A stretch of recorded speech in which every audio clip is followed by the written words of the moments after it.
What's good, y'all? David Benavidez runs through Demetrius Andrade like a knife through butter. Easy work for David Benavidez. And I was surprised. I was really surprised. I thought this was a close fight going into it.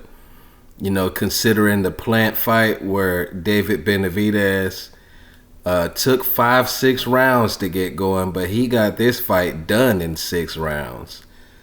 Demetrius Andrade, he looked it good for about 2.5 rounds. And then when Benavidez started stepping over, cutting that ring off, it was all over for Andrade. He knocked him down in the 4th round and continued to batter him until he didn't come out for the 7th round. Andrade, he showed a little bit of dog throughout the fight. He was pivoting, turning Benavidez, throwing combinations, being aggressive a little bit, but it just wasn't enough. David Benavidez showed a great chin. He weathered the storm. Andrade was throwing big combos, trying to keep that big monster off him. He lived up to his name, the Mexican Monster. And it was an action-packed fight. Andrade didn't run. He gave what he can.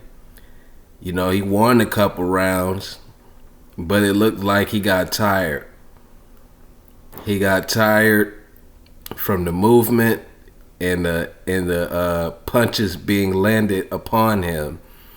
Benavidez, he couldn't land his signature left hook counter a lot in the fight, but his lead right hand had success all throughout the night.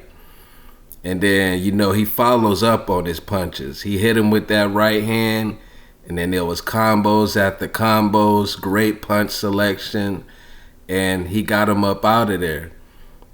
The 4th round, Andrade's eye looked like he was finna pop out the socket.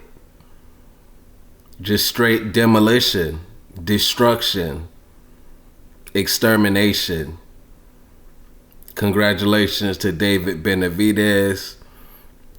I personally have him as the best 168-pounder in the world, and he might have looked it too good to get a Canelo fight.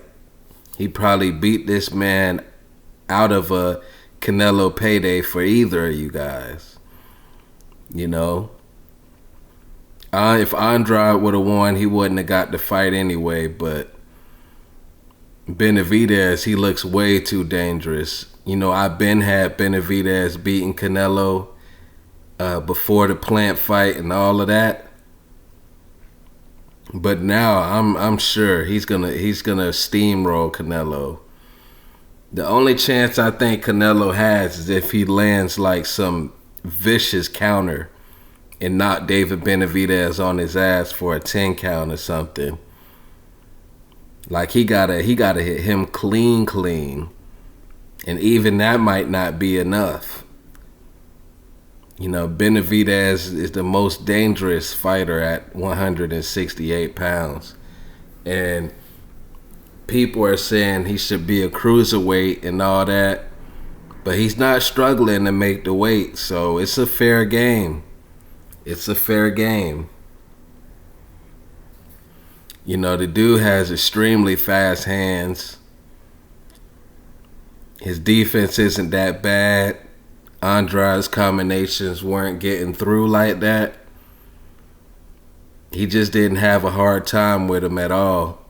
He was cutting that ring off. They say the ring was a little bit smaller than the Caleb Plant fight, but he was cutting it off, stepping over. You don't see a lot of pressure fighters doing that nowadays. And he lived up to his nickname, the Mexican Monster, that Mike Tyson gave to him a few years ago when he was calling out Charlo.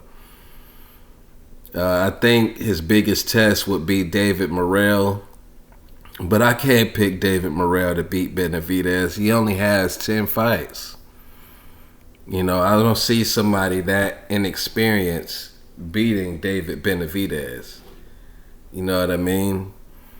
Benavidez is in a perfect position to become one of the biggest superstars in the sport. And we have to see where his career goes from here, because it looks fabulous right now. He looks like he's got plenty of big money fights in his future, even if it's not Canelo. But, you know, congratulations to him. Andrade, he fought very tough throughout the fight, but it's not a good look to not come out the corner. He kind of quit a little bit. But we going to see what the future holds for 168. Is Canelo going to fight or vacate?